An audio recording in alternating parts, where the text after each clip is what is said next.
Hi there, I'm Amanda, and I am a counselor in Texas. And one of the things I really like to do for my clients is give them a lot of different types of tools.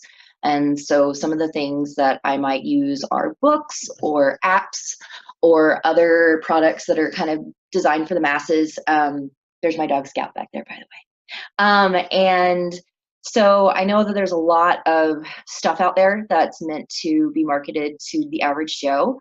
And, some of it's great and some of it's crap. So I thought that I could talk about some of my favorite products and, let you know if I think that they're worth your time and your money, or if I think that they're just kind of like pseudoscience bullshit. So the first book that I'm going to talk about, because this is my first video, is a book called His Needs and Her Needs by Harley.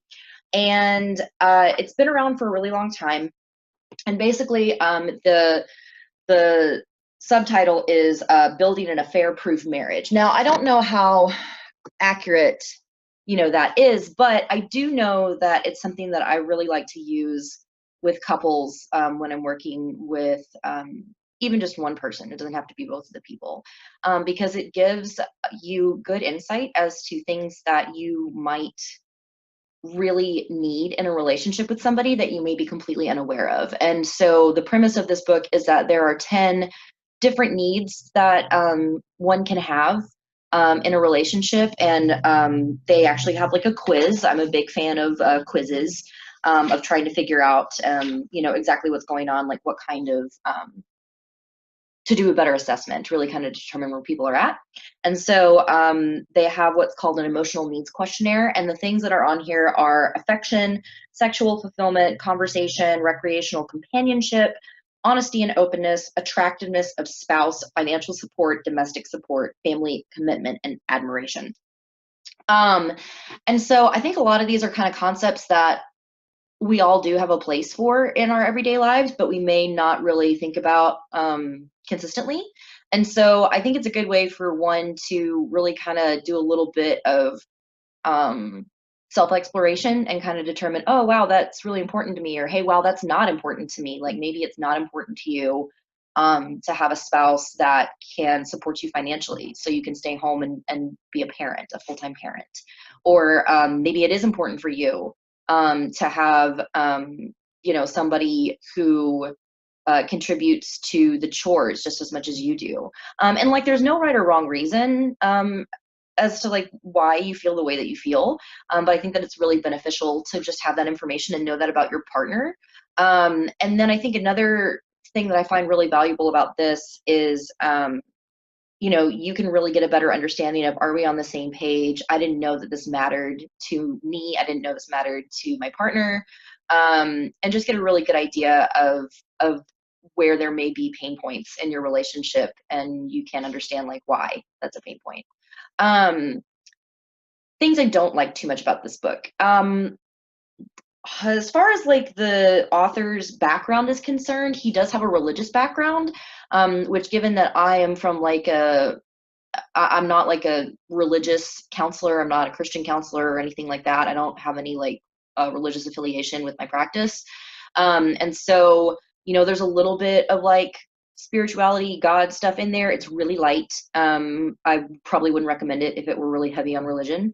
And that's really about it. And then I think also if you get hyper focused on the his needs versus her needs and get kind of caught up in like the whole gender thing, I think you can kind of miss the point a little bit. He does make a point in the book of saying like, there's no hard and fast rule about these are the 5 things that women typically care about, or these are the 5 things that men typically care about. They could go either way. Like my personality is more like a man, in a lot of like a stereotypic man in a lot of ways.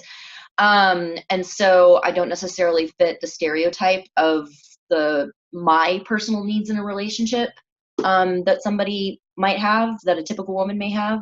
And I think he makes a point of that, but I think like it could be easy for you to get hyper focused on the whole gender thing if you let it.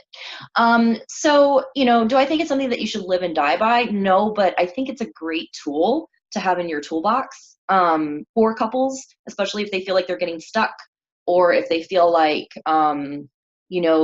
they just kind of want to like take their marriage to the next level or their relationship to the next level. And so what I also really like about this is that he puts this questionnaire and a whole bunch of other tools on his website, which is marriagebuilders.com. And so I'm always a big fan of anybody that like shares resources for free, so you don't have to go out and buy the book. You can pretty much like get the gist of everything through his website. So I love that. I think it's a great tool. I've been recommending it in my practice for a number of years. I think it's helped me in my relationships, not just like romantic relationships, but also relationships in work and other, friendships and things like that. So I think it's just a really useful book, and I highly recommend it, even though, it has more of like a religious bent than I typically would take. But like I said, I think if you don't get lost in the weeds from that, it's not going to be a detractor for you. So I highly recommend it. If you want, check it out. I'm going to put a link down below where I might get a little bit of kickback if you decide to buy it through that link. If not, I highly recommend you also go to marriagebuilders.com and use his resources. And I hope this was helpful to you. So again, I am Amanda. I'm with Balanced Life Solutions in Texas. I do online counseling, and you can also visit my website below at www.balancedlifesolutionstx.com. All right, thanks so much, and I'll see you next time. And if you have another thing that you want me to review, or you're interested in my opinion on something, let me know, and I'll read it, or I'll play with it, or whatever, and I'll check it out, and I'll let you know if it's good or if it's crap. All right, thanks. Bye.